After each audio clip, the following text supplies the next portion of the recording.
नमस्कार साथियों, जय हिंद। अभी हम बात करेंगे माननीय उच्च न्यायालय के फैसले का, जिसमें माननीय उच्च न्यायालय में जो सप्लीमेंट्री रिजल्ट है, जो पूरक परिणाम है TRE-1 यानी प्रथम फेज की बहाली में जो पूरक परिणाम को चैलेंज किया गया था कोर्ट में, उसकी सुनवाई हुई और वो फैसला जो है रिजर्व रख लिया गया है। तो जो नानी तागिया जो बेंच है उसमें जो सुनवाई हो रही थी और जो चीज़ें हैं जो बिल्कुल हम लोग की तरफ से जो वाइवी गिरे हैं लॉयर उनके तरफ से और सरकार के लॉयर जो ललित किशोर है, PK शाही है या अन्य वकील जो मशहूर वकील हैं, उन्होंने याचिका दायर जो हुई थी BPSC TRE-1 में सप्लीमेंट्री रिजल्ट, उसके केस की जो सुनवाई हुई है CWJC 1151। आपको याद पता होगा इसमें कि प्रद्युमन कुमार यानी Dhirendra Kumar versus government of Bihar. और जो चीज़ें जो बात आपके संपर्क में है, जो चीज़ें आपके संदर्भ में है, सब चीज़ों पर आपको हम कल शाम में एक छोटा सा वीडियो बनाकर बताए थे कि क्या है। लेकिन कुछ चीज़ें हैं जिसको लेकर काफ़ी अब वाद विवाद और कई चीज़ें सामने प्रसारित हो रही है।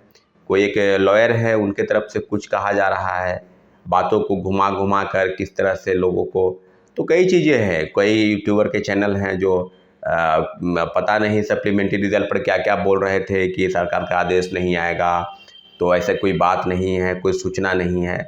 कोई सूचना नहीं है या जिस तरह से लोगों से मुलाकात हुई, चाहे मुख्यमंत्री से हो या डिप्टी CM से हो या आप संजय झा से कल ही मुलाकात हुई है, तो सब मामलों पर सप्लीमेंट्री रिजल्ट की मामले को और एज रिलैक्सेशन जो उम्र की छूट है, उन मामलों पर सरकार के समक्ष जितनी भी चीज़ें हुई, चाहे वो BPSC के समक्ष विरोध प्रदर्शन हुआ, गर्दनी बाग में 4 दिवसीय धरना हुआ या शिक्षा विभाग का घेराव हुआ, आवेदन हुआ, राज्य के जितने भी नेता हैं, चाहे वो सत्ता पक्ष के हों चाहे विपक्ष के हों, सभी के साथ शिक्षक अभ्यर्थियों की मुलाकात हुई।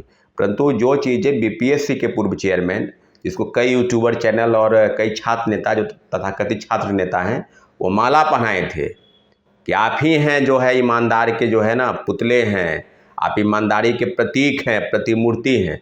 क्या हो गया? सबसे बड़ा जो घोटालेबाज है वो BPSC का पूर्व चेयरमैन है, इसने छात्रों और अभ्यर्थियों को गुमराह किया।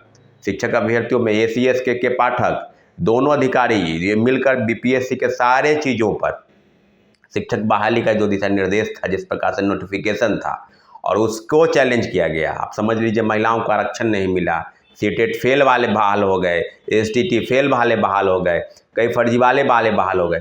तो सब चीज़ों पर अब कहाँ कोई रास्ता बचा था और सीटें खाली रख दी गई। TRE-1 में जो है जो सुनवाई हो रही है 1151 की सुनवाई हुई, फैसला रिजर्व है। एक और मामलों की सुनवाई 9 जुलाई को होने वाली थी, 2337 Satyam Kumar versus government of Bihar. उस मामले में भी जो है कोर्ट बेंच चेंज हो गया है। उस मामले में भी जो फैसला अगर इस मामले में आएगा तो उम्मीद है कि उस मामले में भी आएगा। और 1 to 5 में जितने भी कैटेगरी के लोग हैं, अब किस तरह कई लोग कह रहे हैं कि मेरा 5 नंबर कम है, तो कई लोग कह रहे हैं कि सिर्फ पिटिशनर का रिजल्ट आएगा, या ऐसा कई लोग कह रहे हैं कि सिर्फ सबका आ जाएगा, सिर्फ DOB से छठे हैं उनका आ जाएगा, 1 नंबर वाले हैं उनका आ जाएगा। अरे क्या आ जाएगा या क्या नहीं होगा, ये फैसला जो है वो 1-2 दिन में रिटन हो रहा है, वो आपको अपलोड हो जाएगा।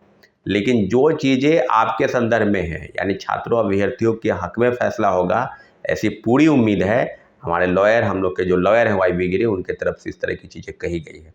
अब मन में सवाल आपके हैं बहुत सारे कि किसका होगा क्या नहीं, तो तमाम कैटेगरी के लोग, चाहे जनरल के हो, EBC के हों, EWS के हों, SC हो, ST हो, महिला हो, सिर्फ सबके लिए जिस कैटेगरी का आपने मिनिमम कट ऑफ को पार कर लिया या मिनिमम कट ऑफ 1 to 5 में जो है प्राथमिक शिक्षा में, उसको एक देखा जाएगा। अभी जो 2 दिन के बाद है तो सारी चीज़ों पर वो देखा जा रहा है कि कट ऑफ कितना था, कितने लोगों ने क्या किया है, सीटें खाली रख दी गई है।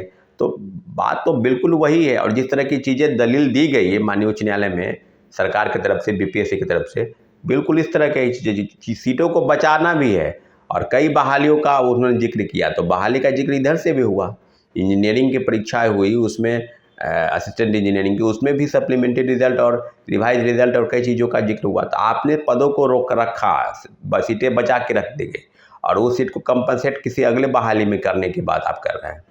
1 लाख, पहले बोलते थे 1,70,000, फिर 1,20,000 पर वैकेंसी आई। कितने लोग को आपने ज्वाइनिंग कराया? यहाँ तो नियोजित शिक्षक भी पहले से ऑलरेडी है। TRE-1 में अगर देखा जाए तो 22-24 हज़ार नियोजित शिक्षक ज्वाइन किए, TRE-2 में लगभग 12-11 हज़ार समथिंग ज्वाइनिंग किए। तो आप कितने लोगों को ज्वाइनिंग करवा रहे थे? और जो पद शिक्षा विभाग से जो सूची गई थी 4700 पद की, 2773 लोगों का मात्र रिजल्ट आया था। और TRE-2 में भी लगभग 14,700 पदों की सूची भेजकर और सीटें को रोक दी गई। तो आप तो मैसेज में ट्वीट भी किए थे पूर्व चेयरमैन कि we are preparing for supplementary result, हम तैयारी कर रहे हैं सप्लीमेंट्री रिजल्ट की, और एक से ज़्यादा सप्लीमेंट्री रिजल्ट के बाद के आपने ट्वीट किया था। तो आपका तो पूरा खेल ट्वीट पर चल रहा था। छात्रों अभ्यर्थी को गुमराह करने का पूरा षड्यंत्र BPSC और शिक्षा विभाग रची थी। उत्तर प्रदेश और झारखंड और 14 स्टेट के लोगों को आपने भर दिया। डोमिसाइल का आरक्षण का पालन नहीं हुआ। 57% आरक्षण महिलाओं को मिला, दूसरे स्टेट के महिलाओं को 17,000 नौकरी मिली, 11,000 कुछ दूसरे स्टेट के महिलाओं को मिला। तो अब आप ही बताइए ना भाई, तो सब RTI से खुलासा हुआ, ऐसा तो नहीं है कुछ मनगढ़ंत कहानी रची जा रही है। जितने भी शिक्षक अभ्यर्थी मेरी बातों को सुन रहे हैं, और कई लोगों को आप यूट्यूब पर वीडियो फलना चलना ये सब देखते होंगे कि ये हो गया, वो करवा दिया, ये करवाया। जो फैसला होगा उस फैसले का सम्मान करना है।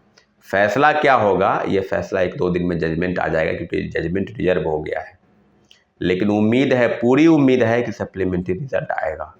कितने लोगों का आएगा? सिर्फ पिटिशनर को आएगा, सबको आएगा, 1 नंबर कम वाले को आएगा, 2 नंबर कम वाले को आएगा, या क्या होगा, ये सब चीज़ें आपको जो है सब पता चल जाएगी।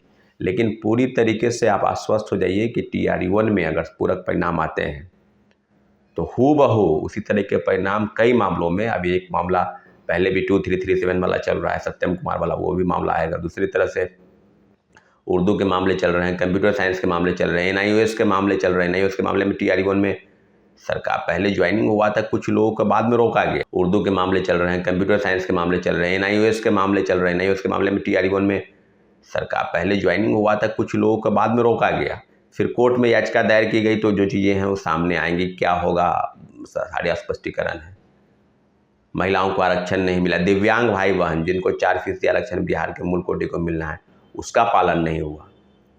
अब चीज़ें तो बिल्कुल सामने आ गई है। कोई जिला बाकी नहीं है जहाँ से सीटेट वाले 60% अदर स्टेट वाले को लाना है।